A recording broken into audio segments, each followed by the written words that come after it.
about Justin Bieber at Coachella last night and the Coachella weekend. I have seen so many clips on TikTok, Instagram, Facebook, Snapchat, YouTube, and I got a chance to watch almost the entire Justin Bieber Coachella set. And if you guys didn't know, he was paid around $10 million for Coachella. His first performance, official performance in 4 years. He performed two private shows beforehand at the Roxy and the Troubadour in LA, but those were private shows. Those were invite only. I've seen a lot of clips of people saying this performance was lazy, wasn't put together. Do you forget? I think people forget that Justin Bieber performed at the Grammys 2 months ago when he performed when he sang the song Yukon, and he was in socks, shorts, and no shirt, and he was stripped down. People don't understand the message of this performance, and I'll explain it to you guys as best as I can. But do you remember years ago when Justin Bieber sang the song Lonely, when he performed it, and the message behind that song? Do you remember all the years ago when he was the biggest pop star in the world, when he sang Beauty and the Beat, when he had the album Purpose, and Justice going back years ago, and then you had Changes. Even before that, My World 2.0, like these songs, and like it blows my mind, and I will give you guys as best as I can, because it's like Justin Bieber doesn't owe anybody anything. He's 32 years old with a family, with a beautiful wife and a beautiful boy. He doesn't owe anybody anything. And comparing him to Sabrina Carpenter going up on stage, oh, I can't believe that Coachella allowed this. It's like, this was more about like Justin Bieber healing than anything. This wasn't about of him going up there and putting on some massive production and performance and costumes and this and that. It's like going back to what I was just telling you guys. If you remember, the Yukon performance and the two shows that he just did were nothing like that. So what did you expect? You expected Justin Bieber to go up on stage at Coachella and have this massive glitz and glamour performance like Sabrina Carpenter. He doesn't owe anyone anything. He put his time in the industry. He earned his stripes. He earned his right. And good for Sabrina Carpenter. She was able to headline. But don't ever compare Justin Bieber to Sabrina Carpenter or Taylor Swift or any other artist. And at the end of the day, Justin Bieber is his own individual. He's an artist, right? Isn't that what music is about? And like people that were there, and some people were upset, like the people on social media, like it wasn't about that. It was more the message of like him looking at himself in the mirror and realizing like how far he's come. And like he finally escaped the Hollywood industry. Like he finally escaped it. Doesn't have an agent, doesn't have a manager, basically did it all by himself.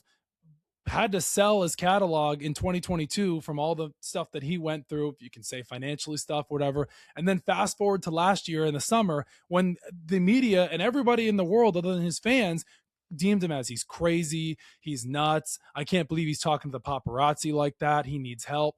All incorrect. And he just proved to you that he's just fine. And he proved to you last summer when he came out with Swag 1 and Swag 2 that he's just fine.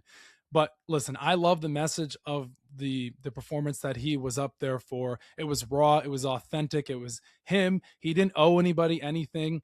He was singing to his fans more than anything. And I thought it was amazing that he sat up there and he was doing some stuff creative on YouTube, and it was just like him going back in time, like bringing us back to our inner childhood. If you were a Justin Bieber fan, or you just knew about Justin Bieber because he's the biggest pop star in the world. And of course, people are going to say Taylor Swift, but Justin Bieber had an insane run. The numbers speak for themselves, of course. Taylor Swift is in that conversation as well. But in my opinion, Justin Bieber is the biggest pop star in the world, and he's the biggest pop star since MJ.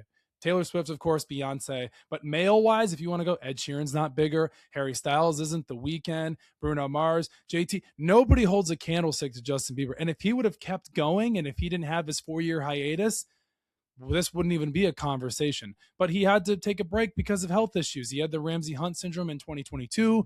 So I thought the message of that Coachella performance was amazing, and that was only week one. But the people that sat there and were just keyboard warring, and I can't believe that he did this, and this was so disrespectful to Coachella. And people like, if you're not going to put any effort in, why would you even go up there on the stage? It's like, you clearly missed the message. You clearly missed the part where Justin Bieber started his career on YouTube, or he was discovered on YouTube, and that was when he was going back and he was looking at his younger self and he was going, wow, look at how far I've made it. Look at how far I can, with my fans just sitting there in the crowd. And it was a moment of healing for him more than anything, because you saw what he went through in his younger years, the pills, the the problems that he faced, and all the stuff. We're not going to get into all of it. I don't have to. You definitely, you definitely understand the message. But if, like, last thing I'll say, if you thought he was going to if you thought he was going to get up there and you thought he was going to have some Beauty and the Beat or recreate Baby, he's not going to do that. He's 32 years old. He doesn't have to get up there and have some choreographed skit to know. And art is art, right? Like, at the end of the day, when he first started, it was about his vocals, it was about his voice. And that's exactly what I took away from it. And I hope people take that message as well. But also, too, all the fans that were there, I mean, that's amazing for you guys. I thought it was so cool to watch, and I honestly didn't think that he was going to ever perform again after he had the health issues and he was burnt out from it. And the fact that he even did Coachella, I was surprised. But good for him. I hope that he finds he continues to find his healing in this world. He's my favorite artist ever, up there, of course, with Michael Jackson. But I thought it was an amazing performance. I know people are going to take it so many different ways, of he could have performed so much better and he could have done this and he could have done that. But last thing I'll say is, if you remember Swag 1 and Swag 2 that he dropped last year, those were nothing like those performances that he had before. And I thought it was great. I could sit here and talk about it all day long, but we've got to move on. 34 song set list he did.